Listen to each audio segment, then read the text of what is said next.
Assalamualaikum warahmatullahi wabarakatuh. Saya perwakilan dari kelompok 1 akan mempresentasikan hasil diskusi dari kelompok 1 yaitu tentang manajemen global. Sebelum memasuki pembahasan tentang manajemen global, izinkan saya terlebih dahulu memperkenalkan anggota dari kelompok 1.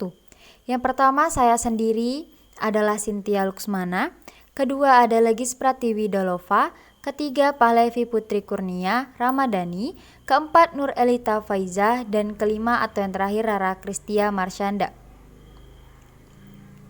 Baiklah, untuk tidak mempanjang waktu, saya akan menjelaskan tentang pengertian manajemen global.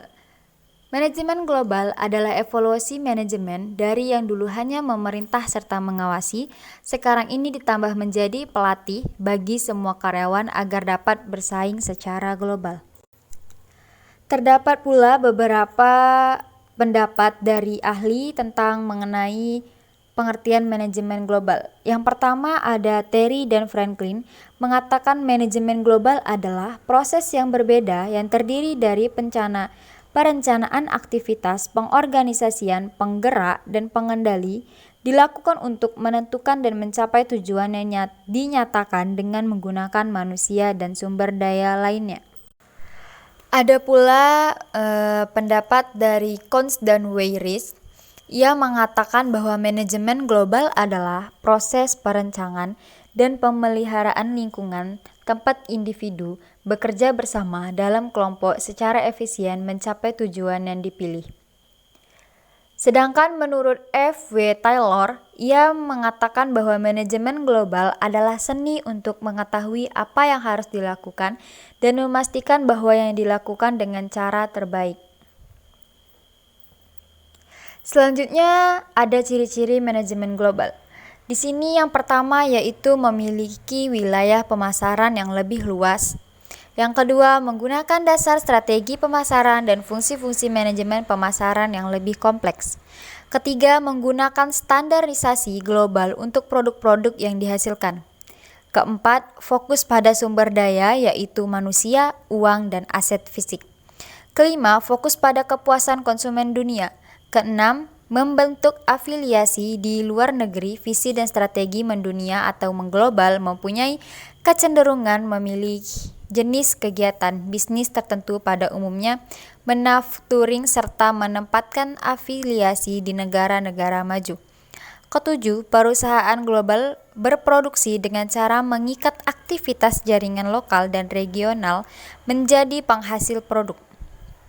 Dan yang terakhir yaitu proses produksi perusahaan global sangat terhubung dan fleksibel, di mana proses kerjanya mengeksploitasi tenaga kerja domestik. Selain ciri-ciri manajemen global, di sini akan membahas tentang fungsi-fungsi manajemen. Sebelumnya, pengertian dari fungsi manajemen adalah serangkaian kegiatan yang dijalankan dalam manajemen berdasarkan fungsinya masing-masing dan mengikuti satu tahap-tahap tertentu dalam pelaksanaannya. Fungsi manajemen sebagai diterangkan oleh Nicholas M.C. Hook and M.C. Hack 1997 terdiri dari 4, yaitu yang pertama, perencanaan atau planning. Perencanaan atau planning adalah proses yang menyangkut upaya yang dilakukan untuk mengantisipasi kecenderungan di masa yang akan datang dan menentukan strategi dan tarik yang tepat untuk mewujudkan target dan tujuan organisasi. Yang kedua ada pengorganisasian atau organizing, yaitu proses yang menyangkut bagaimana strategi dan taktik yang tepat telah dirumuskan dengan perencanaan didesain dalam sebuah struktur organisasi yang tepat dan tangguh, sistem dan lingkungan organisasi yang kondusif, dan bisa memastikan bahwa semua pihak dalam organisasi bisa bekerja secara efektif dan efisien guna mencapai tujuan organisasi. Yang ketiga ada mengimplementasian atau directing, yaitu proses implementasi program agar bisa dijalankan oleh seluruh pihak dalam organisasi, serta proses memotivasi agar semua pihak tersebut dapat menjalankan tanggung jawabnya dengan penuh kesadaran dan produktif yang tinggi. Kemudian ada pengendalian dan pengawasan atau controlling, yaitu proses yang dilakukan untuk memastikan seluruh rangkaian kegiatan yang telah direncanakan, diorganisasikan, dan diimplementasikan bisa berjalan sesuai dengan target yang diharapkan, sesuai berbagai perubahan terjadi dalam lingkungan dunia bisnis yang dihadapi. Terdapat peran manajemen global. Di sini manajemen sangat berperan dalam sistem informasi karena memiliki sasaran yang pertama, mengidentifikasikan beberapa teknis dan tren dari suatu organisasi yang nantinya akan menggunakan teknologi untuk meningkatkan tingkat kerja organisasi. Yang kedua, ada mengembangkan kerangka kerja sistem informasi untuk mengatur organisasi seperti business computing, telecommunication, specialized office product, and general office product.